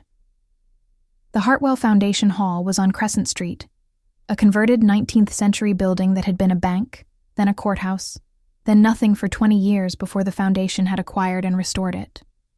It had the specific authority of a space that had held important things for a long time and expected to continue. High ceilings, restored plasterwork, the warm light of chandeliers that had been chosen to look original and had succeeded. He arrived at my building at 7:15. He did not come upstairs. He waited on the street below, and I saw him from the window before I went down, standing at the car, coat on, looking at his phone with the focused economy of a man using the available minute rather than performing patience. When I came through the green door, He looked up. The assessment was brief and unperformed, and he said nothing about what he saw, which was more than a compliment would have been. "Ready?" he said. "Yes," I said. The foundation hall was full when we arrived. 200 people, the specific social density of Hartwell's connected class, gathered in a space that had been designed for exactly this kind of gathering. Waitstaff with trays, a string quartet in the far corner doing their quiet work, the foundation's official photographer moving through the room with the practiced invisibility of a professional who had documented events like this for years. We were logged at the entrance, names, the building's corporate sponsorship affiliation, the time of arrival. The foundation's administrative coordinator stamped the register with the practiced efficiency of a woman who had done this 400 times. I watched her write our names in the same line and noted the timestamp. 7:34 p.m. Official record. Created on scene. He moved through the room with the quality he carried everywhere. Grounded, unperforming, generating attention without soliciting it. People came to him rather than the reverse. He spoke briefly to 3 men I didn't recognize, and a woman who ran a waterfront development company, and a foundation board member who introduced herself as Cecile, and shook my hand with the warm curiosity of someone who had noted my arrival and found it interesting. "Julia Marin," Cecile said, "from the Desideri Building." "Yes," I said. "Lovely to meet you." She held my hand a beat longer than courtesy required, which was the beat of a woman making an assessment, and then she smiled and moved on, and I filed the exchange in the part of my attention that tracked these things. I saw Loretta at 8:04. She was standing with 3 women near the foundation's display wall. Photographs of past fundraisers, decades of them. Loretta in several, the accumulated visual record of a woman who had made herself architecturally necessary to this room over a long time. She wore dark green and held her glass with the ease of someone in their own territory. She saw me at 8:06. I know the time because the foundation photographer had just passed between us. I had tracked his movement through the room as a professional habit, noting where the camera was at any given moment. And when he cleared the sightline, Loretta's eyes found me with the directness of someone who had been expecting to find me and was not surprised. She looked at him first, then at me, then at the space between us, the natural proximity of 2 people who had arrived together and were standing together. And something in her face did the specific work of a woman receiving information she had not accounted for, and processing it in real time without letting the processing show. She excused herself from the 3 women with the practiced ease of a hostess in her own room. He was speaking to Cecile, a genuine conversation, not a performance, the 2 of them discussing a waterfront zoning matter with the focused engagement of people who both had opinions. I was beside him, 1/4 turn, the natural position of someone present, but not interrupting. I saw Loretta coming across the room. I said nothing. He continued his conversation. Cecile noticed Loretta's approach and did the social thing, created a slight pause in the conversation, a natural opening, the courtesy of a woman who had attended enough of these events to manage their traffic instinctively. "Loretta," Cecile said warmly. "We were just discussing the Whitmore development." "Cecile." Loretta's warmth arrived fully formed, the same warmth from the dinner table, the same cream and honey quality of a woman whose social face was so practiced it had become structural. She looked at him. "I didn't know you'd be joining us this year." "The building's corporate sponsorship," he said. "It seemed appropriate to attend." He said it without emphasis. Factual. The tone of a man who had decided the conversation was going to stay on his terms. Loretta looked at me. The warmth held. It held with the same effort I had identified at the dinner table, the coat worn over cold. "Julia," she said. My name in her mouth with the specific quality of a woman who had expected to have made me irrelevant by now and was confronting the fact of my continued presence in a room she had managed for 9 years. "Mrs. Vane," I said. "I didn't realize you'd be here," she said. "I was invited," I said. The echo of the entry hall deliberate. Her entry hall. Her words, returned to her in a foundation room with a photographer 18 feet away, and Cecile beside us and a register at the door with our names in the same line. Something moved in Loretta's face, very quickly, very controlled, but present. The adjustment of a woman recalibrating inside a room she had assumed was hers. "Of course," she said. And then to him, with a smoothness that was almost architectural. "I'd actually love a moment with you. There's a foundation matter I've been meaning to discuss.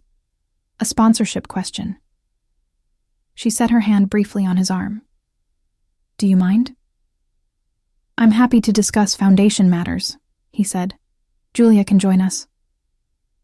A pause, half a beat, the pause of a woman who had not built the request to include that variable. "Of course," she said again. We moved to the room's east corner, a slightly less populated area near the display wall, the photographer currently at the room's opposite end.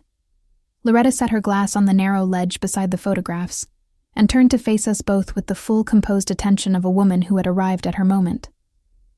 "I want to be straightforward," she said. To him.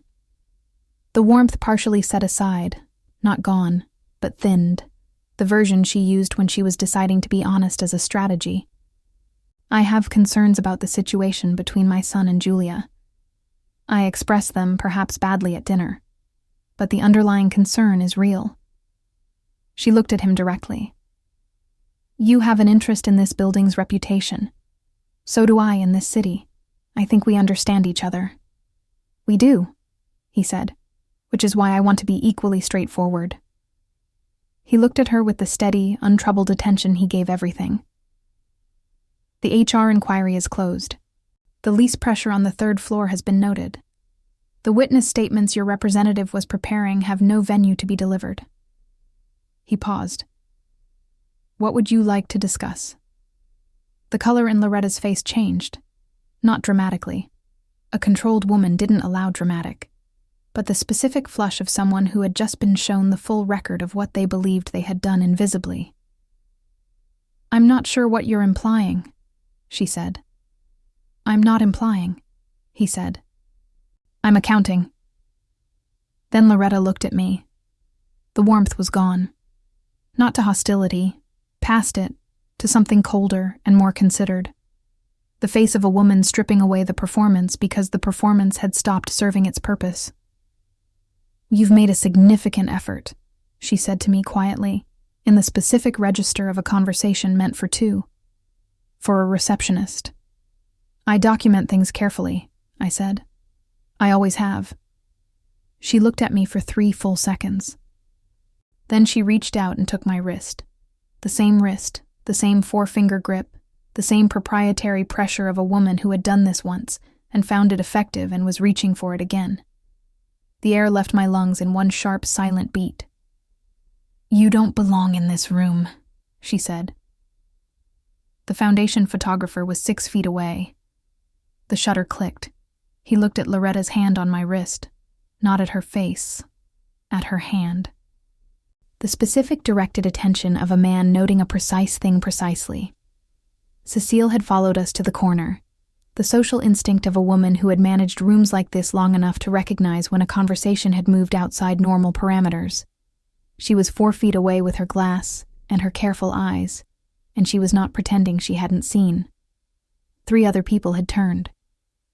The natural gravitational pull of a room toward a disruption that hadn't announced itself as a disruption yet, but had the quality of one. He said, "Let go of her wrist." Quietly. No heat. The instruction of a man who had assessed the situation and determined the correct next word. Loretta's grip held for 1 second. The second of a woman deciding whether the room or her own momentum was going to determine what happened next. Then she let go. The photographer lowered his camera. He had been 6 feet away doing his job, documenting the foundation's evening, the faces and conversations of 200 people gathered in the hall's warm light, and his job had just documented something that was not on the evening's program. Loretta looked at him, then at the photographer, then at the room, the turned faces, Cecile's careful expression, the 3 other guests who had found the east corner suddenly interesting. The performance returned.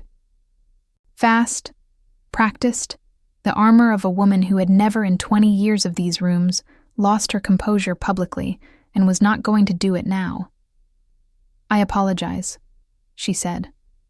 To the air, to the room, to no one specific.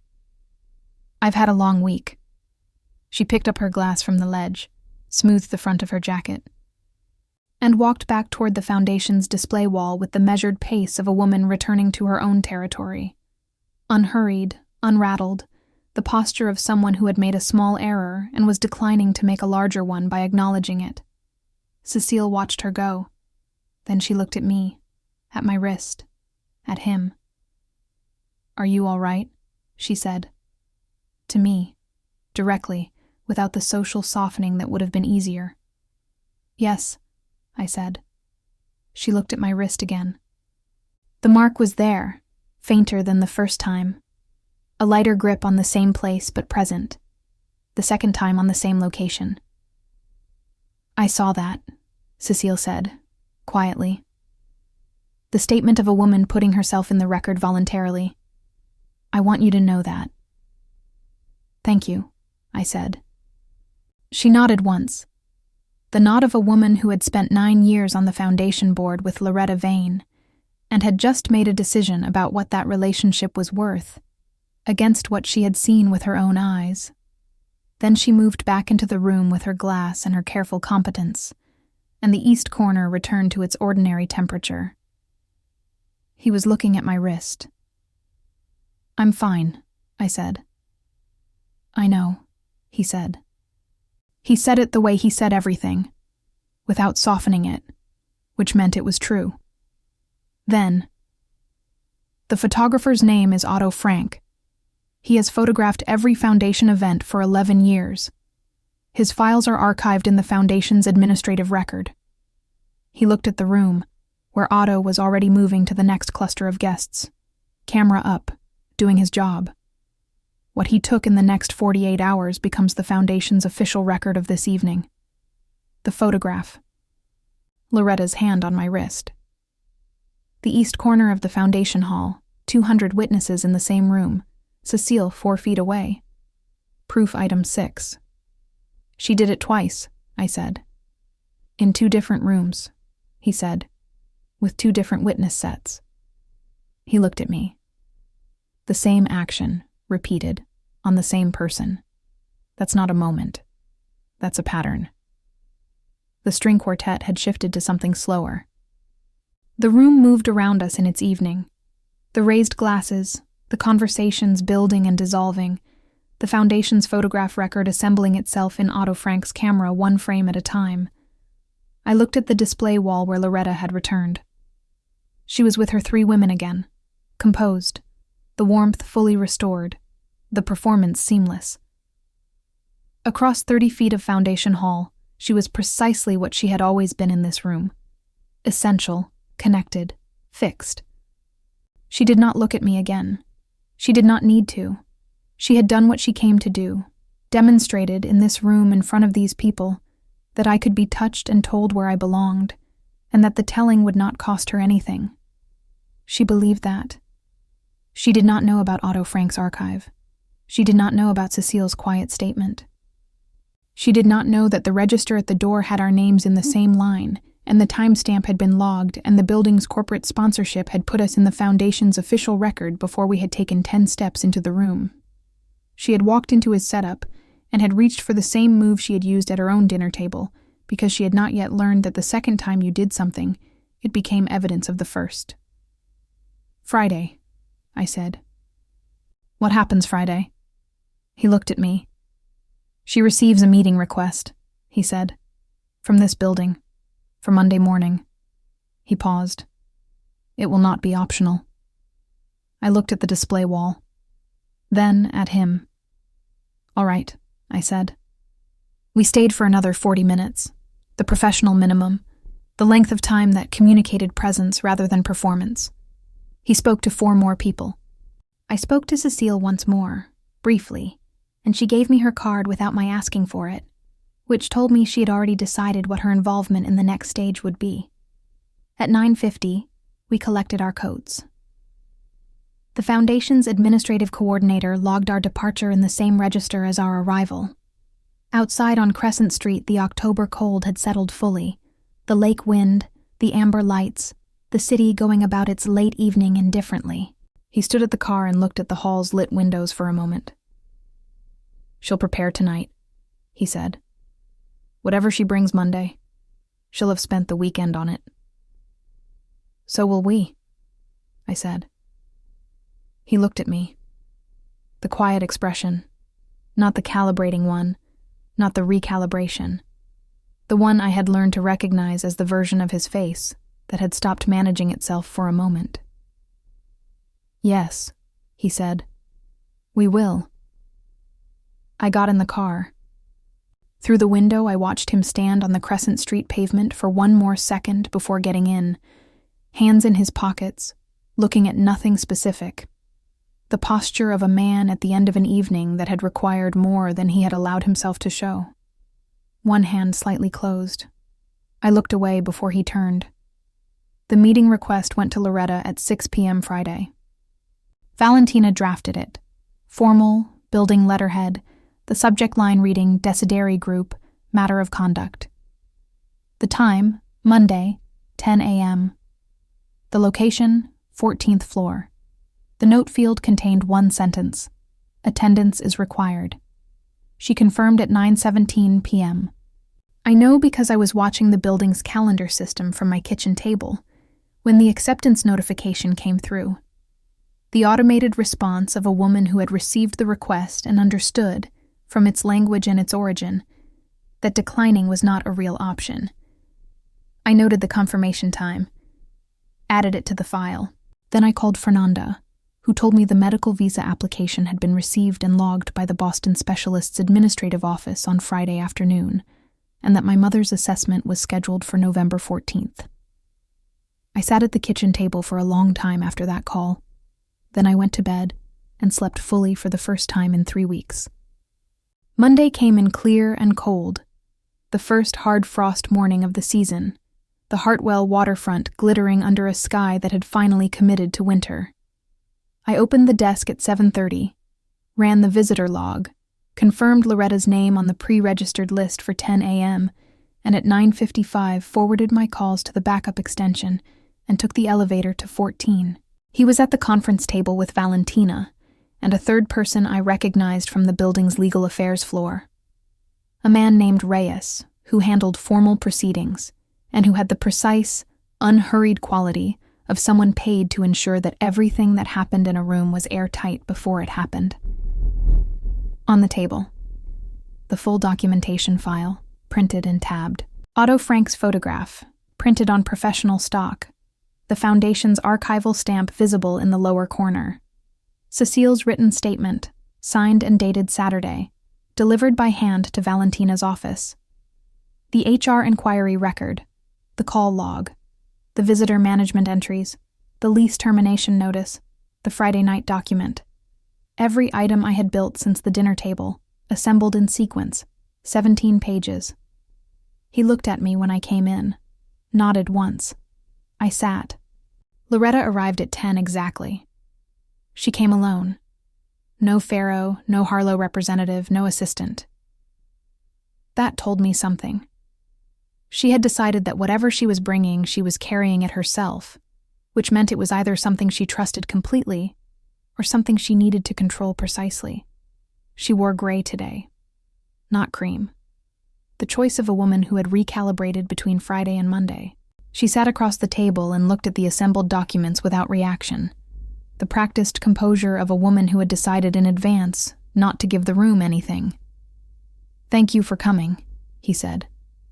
"I didn't have a choice," she said. Evenly. The first honest thing she had said in a room with me present. "No," he agreed. "You didn't." She opened her bag and set a document on the table. Slid it across. Valentina took it, read the first page. Her expression did not change. She passed it to him.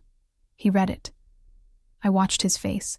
the focused stillness, the actual reading. When he finished, he set it flat on the table.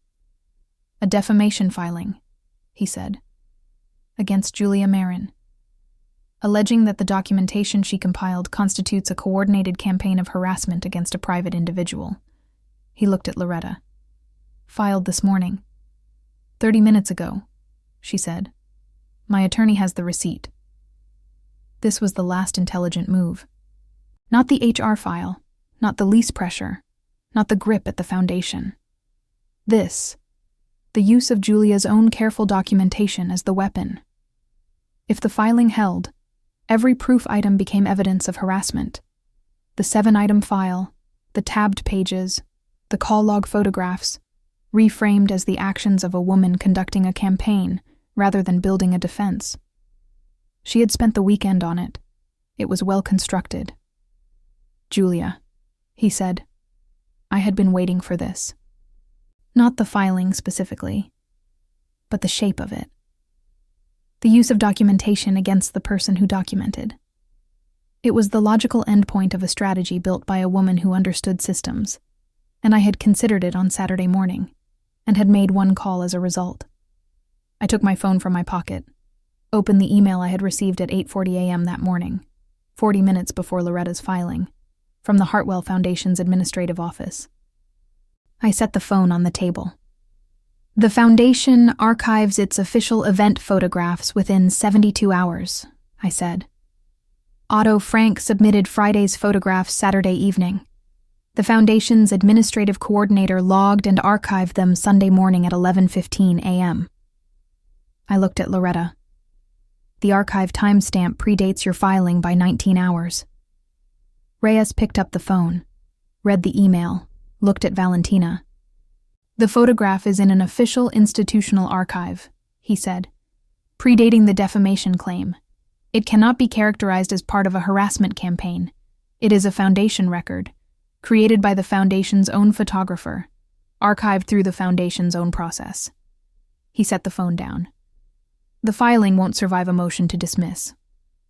Loretta looked at the phone. Then she looked at me with the expression she had shown in the east corner of the Foundation hall, stripped of the warmth, past hostility, the cold and considering face of a woman confronting a situation she had not accounted for. "You called the Foundation," she said. "Friday night," I said. "I called Otto Frank directly and asked him to confirm his submission timeline and copy me on the archive notification when it logged." I paused. "He has photographed Foundation events for 11 years. He documents things carefully." He reached for the defamation filing on the table, held it for a moment. Then he set it aside, not in the file, separate, the precise placement of a document being removed from consideration, and picked up the Foundation photograph instead. He looked at it for a long moment. Then he looked at Loretta. "Go back to your country," he said. Quiet, exact.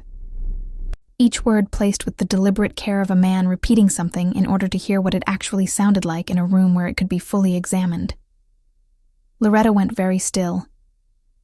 "Those are your words," he said. "Said at a dinner table on October 18th, in front of 6 witnesses, to a woman who had lived and worked in this city for 7 years and had done nothing to earn them." He set the photograph flat on the table between them. "I want you to explain them to me." The conference room held its silence. Reyes's pen was still. Valentina looked at her portfolio. Outside the waterfront windows, the first frost morning held its clear, cold light over the harbor. Loretta looked at the photograph. Her hands on the table were flat and composed and entirely still, the stillness of a woman who had run out of moves and was deciding how to inhabit that fact. "I was protecting my son," she said finally. "From what?" he said. She did not answer. "From a woman who documents things carefully," he said. "Who builds systems that work. Who shows up to a dinner table with a repayment schedule because she is trying to help her family." He looked at her steadily. "That is what you were protecting him from." Loretta looked at the table. Valentina set 3 documents in front of her. The HR inquiry record, the foundation photograph, and Cecile Maron's written statement. All 3 establish a pattern of conduct across multiple incidents. She set a pen beside the documents. The defamation filing will be withdrawn by end of business today. In exchange, no further action will be taken regarding the HR inquiry, the 3rd floor lease, or the foundation incident. She looked at Loretta directly. If any new mechanism is initiated, through any channel, social or professional, all 3 documents go to Loretta's foundation board co-members simultaneously, with a cover letter.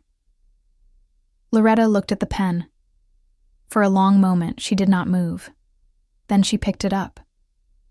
The withdrawal authorization took 4 minutes to sign. Reyes witnessed it. Valentina photographed it before it left the table. The foundation photograph stayed in the file. Loretta stood, put her bag on her shoulder with the precise movement of a woman concluding something that had cost her considerably and was choosing not to let that show. She looked at me once. Not with warmth, not with coldness. With the particular expression of a woman revising a calculation she had been running for 2 months. The final adjustment of a person who had decided, in the beginning, that I was the kind of person a system could finish, and had just understood at the end that she had been the one running out of system. She left without speaking. The elevator took her down. The conference room held its aftermath, the documents, the morning light, the city going about its Monday. He looked at me across the table. "Your mother's assessment," he said, "November 14th. "Yes," I said. "Good," he said, simply. Valentina closed her portfolio. Reyes gathered his witness copies. The room settled into its quiet, operational rhythm.